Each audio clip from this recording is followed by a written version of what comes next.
What's up, my guys? It's Infobre here. Ooh, it's hype season. That's right. We're expecting an announcement anytime this week for a brand new Pokemon game set to come out in 2021. Pokemon Day is around the corner. And, like everybody else, I'm expecting Diamond and Pearl to be remade for the Nintendo Switch. The rumor mill has been ticking over for years. Ever since ORAS was released in 2014, fans have been calling to go back to Sinnoh. And it looks like we might be. So, I decided, why not make a video on it? Since then, we've had 500 new Pokemon, explored 4 new regions, and we've transitioned from the Nintendo DS to the Nintendo Switch. I've watched countless videos on YouTube with fellow Pokemon trainers expressing their concerns for the remakes. Will the games be any good? Will it be a straight remake or perhaps a sequel? Will Mega Evolutions return? When developers decide to remake a universally loved game, it can be quite controversial. It can make or break a fanbase. I also want to mention that the following top 10 countdown are my personal hopes. You probably have different ones, and that is totally okay. You may agree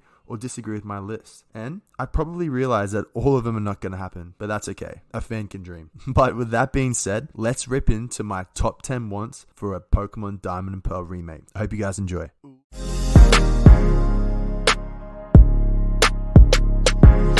Coming in at number 1 is less hand-holding. Now, in recent years, games have become increasingly more linear. I'm sure I'm not the only one that thinks this. And, in fact, the last 3 generations had featured maps that force trainers to follow a particular route. I mean, sure, games require a natural progression to advance. But one of the reasons why games such as Diamond and Pearl, Gold and Silver, and Ruby and Sapphire were absolute classics is because they did not restrict the player's movements. In Sword and Shield, although the game was enjoyable, it just felt so hand-holdy. I couldn't even go to the next town without some person stopping me. I also believe that the leveling system needs to be looked at. The Sword and Shield leveling system wasn't broken. I mean, the levels of the trainers, the gym leaders, and the champion battle were like past Pokemon games. I'm also talking about the EXP share and the ability to actually turn it off. It really hurts the trainers looking for a challenge. During my walkthrough, I could seriously count the number of difficult battles on my hand. I remember playing Fire Red as a kid and having to grind just so my ass wouldn't get kicked by the Elite Four. The satisfaction of winning after all that hard work and training, it cannot be described. Please, Game Freak, respect your fan base is a mix of both younger and veteran players.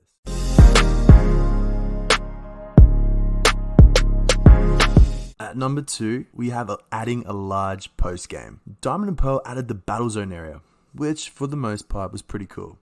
It added a bit of post-game for the players to enjoy once they'd beaten the Elite Four. In recent times, Pokemon games have lacked an abundance of opportunities to add cool features, stories, and replayable content to the games. Most recently, Sword and Shield had next to nothing in terms of post-game content. Sure, there was the Rose Tower, but let's be real, it wasn't difficult at all. Max raid battles are allowed for replayability, however, there are no new areas as such. Raids were accessible from as little as before the first gym leader, meaning it was hardly post-game content. Sure, there was exploring the wild area, but if you had explored majority of it by the time you had reached the Elite Four, there was not much left to the imagination. We were grateful Game Freak added 2 DLCs, but it should not have to come down to a paywall just to get some simple features. Fans have been asking for the Battle Frontier to return for years. The last time we visited it was in Heart Gold and Soul Silver, and those games are now over a decade old. Let that sink in. It was hinted in ORAS that it was under construction, which was 100% a slap in the face of players hoping for a genuine post-game battle feature. Another way they could look to increase post-game content would to be adding stories involving legendary or mythical Pokemon. ORAS did a great job of this with the Delta episode, involving a storyline with potentially Cynthia or a visiting character from another region, such as Peony from Galar. It would make sense. Imagine you finish the game and you restart in your house to a phone call from Cynthia, who has potentially unlocked some clues to Arceus, Darkrai,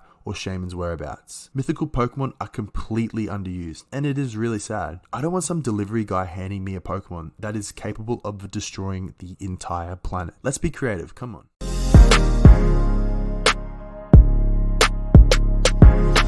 Number 3 is following Pokemon. Now, this is one of the fan favorite features that have been used in Pokemon history. The first we ever saw of following Pokemon was in Pokemon Yellow, where the main trainer could walk alongside their starter Pikachu. We saw the feature return in Diamond and Pearl through the limited selection of baby Pokemon when walking in Amity Square. But Heart Gold and Soul Silver is where it really began to flourish, as all available Pokemon in the game, all in the national decks really, including their shiny sprites, were available to follow you. The best we have ever seen, however, was in Let's Go Pikachu and Eevee, where the trainer had a variety of walking and traveling methods with the Pokemon. The trainer could fly on their Dragonite or Charizard, ride on top of their Onix or Kangaskhan, and surf on the back of Lapras and Gyarados. These are obviously just examples, but this feature was so cool. We saw it return in the Isle of Armor and Crown Tundra DLCs. However, there was limited interaction and emotion between the trainer and Pokemon. Diamond and Pearl could increase the overall gameplay experience by allowing us to let our Pokemon out of their Pokeballs from the beginning. They have the power to do it. I mean, the sprites are in the game. At this point, it's simply up to Game Freak. If they want us to have following Pokemon, they will include it. But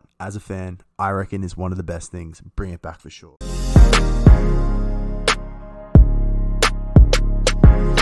Number 4 is Mega Evolution. Now, I'm probably being too hopeful, but the return of Mega Evolution would make Diamond and Pearl remakes feel complete. Generation 8 so far has completely ignored one of, if not the most popular battle mechanic of all time in Mega Evolution. No one has even brought it up. Since its introduction in Pokemon X and Y, Mega Evolution has increased the viability of many Pokemon. This includes Pokemon that were deemed weak and delivered a breath of fresh air to many Pokemon that required it, such as Beedrill, Mawile, and Abomasnow. So what do I think the chances of Megas are returning? I think we possibly have about a 50% chance to see them return in Diamond and Pearl remakes. The current Generation 8 mechanic of Dynamax and Gigantamax is the focus of the franchise at the moment, and I can see why. Max Raid battles allowed for replayability, online cooperation, and is uncannily similar to raid battles in Pokemon Go, one of the biggest money makers of the franchise. I think raids are here to stay, but the incorporation of Mega Evolution could alter the dynamic in Pokemon battles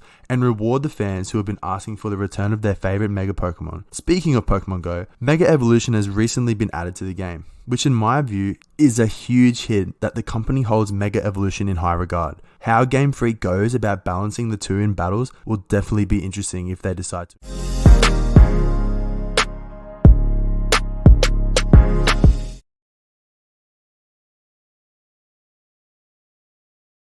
At number 5, I would love to see the return of the Underground. One of the most distinctive features of Diamond and Pearl was the Sinnoh Underground. What made the Sinnoh Underground so cool was the ability to explore and navigate an entirely new map that featured an abundance of activities. These included mining gems, fossils, secret bases, playing games with your friends such as Capture the Flag. Man, the potential for the Underground is endless, especially on the Switch. What I would like to see return to the Underground would be a huge online hub for trainers. Some of the gaming industry's top RPGs include the ability to interact with other trainers at real-time speed. You could turn the Underground into a huge online lobby with players interacting, playing games, battling, and socializing with one another. I know, I'm being way too optimistic, but I think this is the next step in the Pokemon mainline games. The Underground can also be the gateway to max raid battles. Similar to the max lair in the Crown Tundra, players can team up on solo max raid battles or teams. Not only would this contribute to the cooperative gameplay feature, but having this accessible keeps raid battles alive. The lore behind max raid battles is based upon the energy generated by Eternatus. Maybe the Sinnoh Underground links to the Galar region in some way. Hello, Digging Duo?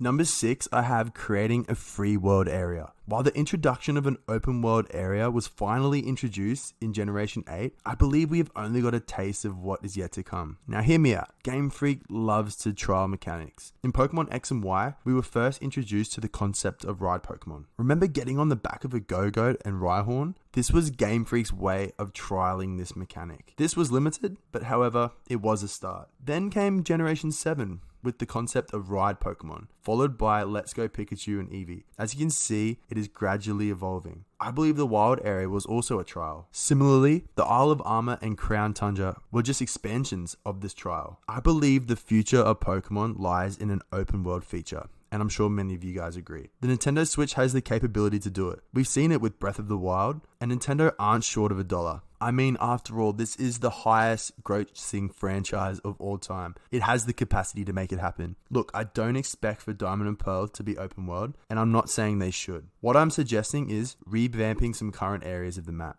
Places like Iron Island off the west coast of Sinnoh could be remodeled into a deserted island with caves, mountains, and mines. While Route 206 and 207 could be a vast snowy landscape with mountains to rock climb. I'm probably getting too excited, but I would love to see this happen. Let me know if you guys would as well.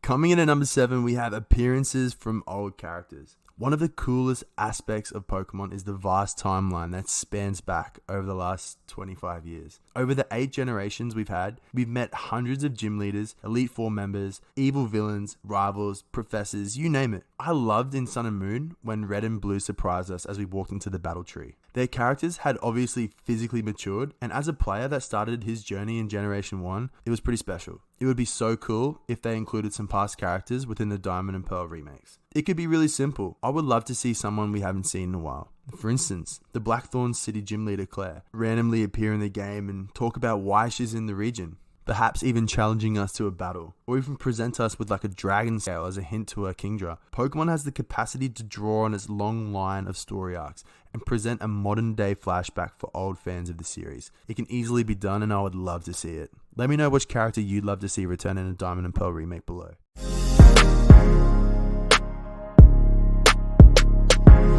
Next up on my top 10 wants for a Diamond and Pearl remake, I would love to see some new Pokemon and Sinnoh forms. I actually think this is probably the most likely to happen, and although I think it's practically a given, I think it would make Diamond and Pearl remakes so much better. There's no doubt that if the remakes happen, that Dialga and Palkia will have some new form to go along with their updated story. Kind of similar to Groudon and Kyogre in Oras. I also believe Sinnoh forms are most likely going to appear. From Gen 7 onwards, we have seen the inclusion of regional variants. If there ever was an opportunity to introduce Sinnoh forms, this would be the time to do so. Obviously, the forms would have to apply to Pokemon from Generation 5 and onwards. It would not make sense to give a Generation 3 or below a Sinnoh form, as it just wouldn't make sense, as they didn't have forms back on the original Diamond and Pearl games. I would love to see a Pokemon such as Pyroar receive a Sinnoh form, as they have the ability to adapt to a snowy wilderness on Route 207 or Mount Coronet. Let me know what kind of Pokemon or Sinnoh form you'd like to see in the Diamond and Pearl remake by leaving a comment.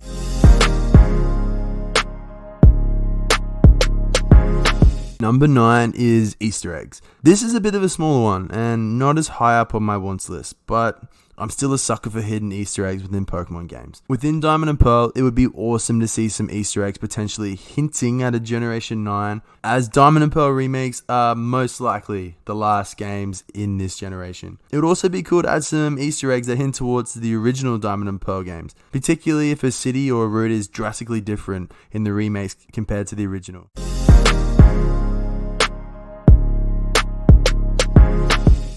Finishing off my top 10 list is the National Dex. It wouldn't be a wants list if I didn't mention the need of a National Dex. Although Game Freak cleaned up the mistake by introducing more Pokemon slowly into the DLCs, the original decision to limit the Pokedex to just 400 enraged the Pokemon community around the world. Considering that just under half of the Sinnoh Pokemon are still missing, one can take a stab in the dark and assume these remakes are on the way. However, to limit the potential backlash this time around, Game Freak need to find a way to include all Pokemon from the last 25 years. I mean, it is the anniversary, right? We know they can do it. The sprites and data already exist.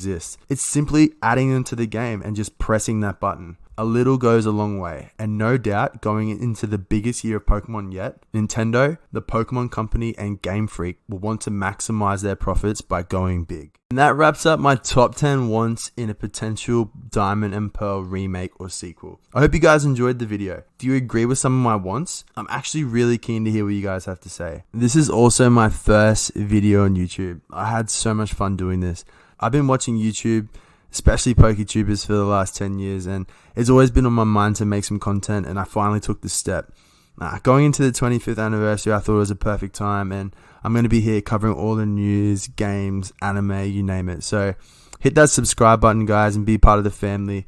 I really appreciate you guys taking the time to watch the video. With that being said, my name's Infobray. Until next time, legends. Hope you guys enjoyed the video today. If you did, show me that you enjoyed it by hitting the like button. Also, I think there's some red button below. It says subscribe. Would you click it? Appreciate you, legends.